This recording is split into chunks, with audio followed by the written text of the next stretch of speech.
nosso subprojeto ele tem como objeto principal o estudo das ações de vigilância à saúde desenvolvida pelas equipes de atenção primária à saúde, ou seja, assim, na prática, né? As equipes de saúde da família, de atenção básica, como essas equipes, como esses profissionais desempenharam as suas ações, suas funções para enfrentar a pandemia. O nosso estudo ele pegou basicamente as duas ondas.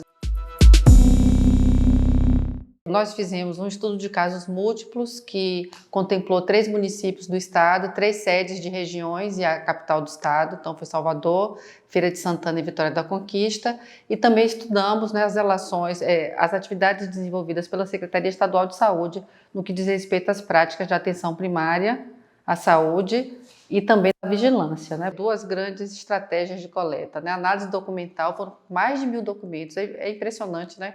O quanto se produz, né?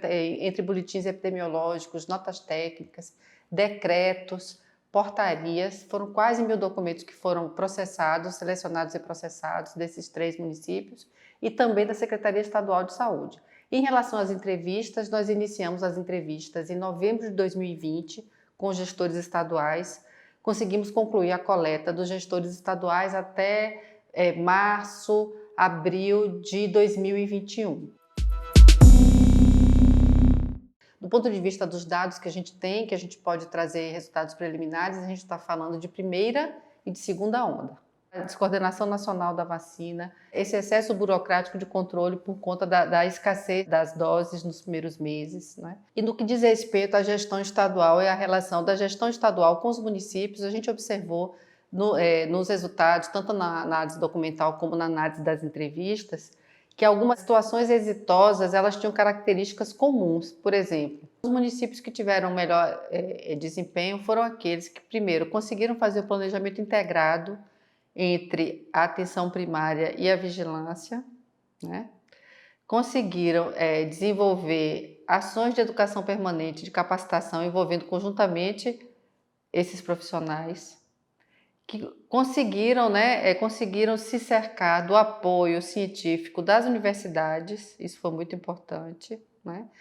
E que tiveram também mais capacidade técnica no sentido da gestão dos recursos, por exemplo, compra de medicamentos, de equipamentos.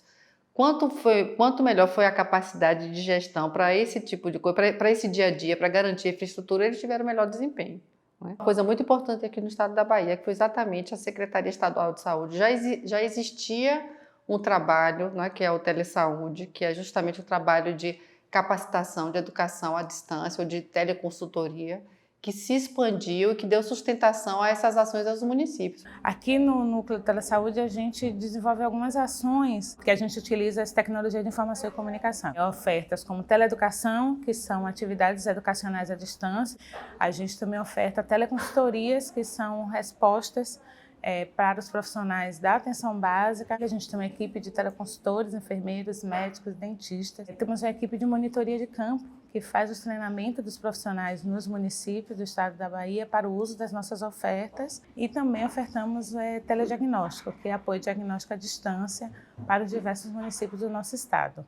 A gente, na verdade, conseguiu lidar bem com o cenário da pandemia. Acho que a gente conseguiu, a nossa equipe conseguiu se organizar e se estruturar para fortalecer as nossas ofertas. É fundamental o uso dessa tecnologia de informação e comunicação hoje, para que a gente consiga evitar deslocamentos necessários, para que a gente consiga que as informações cheguem rápido nos diversos locais do nosso estado, principalmente, né, com toda a diversidade e heterogeneidade que a gente tem territorial. A gente não tinha como fazer um treinamento presencial, então a questão da educação à distância, da educação permanente com essa lógica, ela foi muito importante para passar informação, trazer as questões, né? Estava sendo tudo produzido com uma velocidade muito grande, aí as universidades também tiveram um papel muito importante de fazer a síntese, né, da evidência, não exatamente desenvolver o estudo, mas fazer uma síntese da evidência, do que tinha dado certo, que poderia ser recomendado, né? O que a gente observou, né, nesses 3 municípios? Primeiro, houve uma descontinuidade de fato das ações próprias da atenção primária, ou seja, controle do hipertenso, do diabético, a gestante, pré-natal. Isso, no primeiro momento, essas atividades foram praticamente suspensas, bem no iniciozinho, né? As pessoas não sabiam o que era a doença, não tinha EPI, À medida que essa coisa foi acontecendo, os municípios conseguiram se organizar junto com a secretaria, com o próprio Ministério, em relação à compra de EPI. Então, isso deixou de ser um problema. Há uma suspensão das visitas domiciliares, um retorno de visitas peridomiciliares, eu estou falando isso de primeira e segunda onda, até a segunda onda. Quando veio a segunda onda, suspendeu tudo de novo também, né?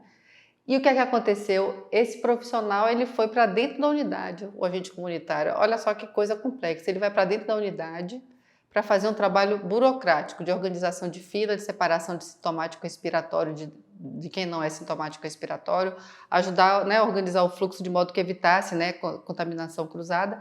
Mas muitos deles não voltaram mais, ficaram lá nesse lugar. Do ponto de vista do gestor federal, a primeira coisa, assim, gestor federal coordene a ação, né? O SUS tem 3 esferas administrativas, mas tem uma coordenação única, não é? É admissível que numa crise dessa não haja uma clara coordenação nacional. E a gente pode dizer, né, tranquilamente, com análise documental, de que não houve essa coordenação nacional no que diz respeito à atenção primária. E essa articulação da atenção primária com a vigilância. Só é possível enfrentar qualquer crise sanitária com um sistema de saúde público forte, robusto e resolutivo. Para isso, tem que ter financiamento adequado. É preciso que os profissionais tenham um plano de carreiras e cargos e salários.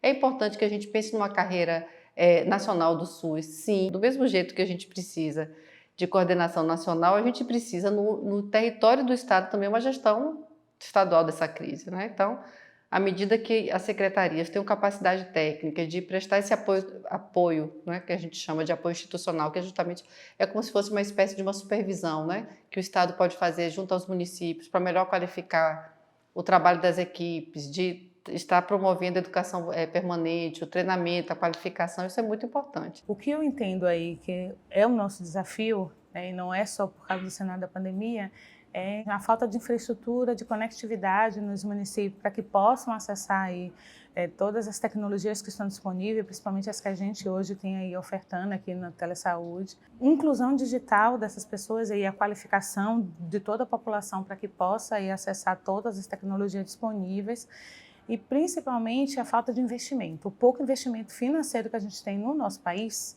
para que essas tecnologias elas possam ser incorporadas de fato nos diversos territórios e possam ser acessíveis. Também coordenar esse processo de planejamento integrado, né? Porque a integração ela tem que vir, ela não vai acontecer na execução se não tiver um planejamento de retaguarda para isso. E ela também não se desenvolve se a gente não é capaz de monitorar essas ações e ver em que medida essa integração está sendo realizada da maneira que é tecnicamente esperada. Cabe às secretarias municipais, né, com devido suporte estadual e federal, fazer o dia a dia, né, que é, né, desenvolver as ações de assistência e de vigilância, disponibilidade de pessoal capacitado, qualificado, da estrutura física das unidades ser adaptada de modo a garantir o cumprimento das normas de biossegurança, são todas recomendações, ou seja, que acabe a pandemia ou que não acabe, é preciso investir pesadamente, com bastante ênfase na reforma, ampliação, na construção de unidades básicas no padrão que possa ser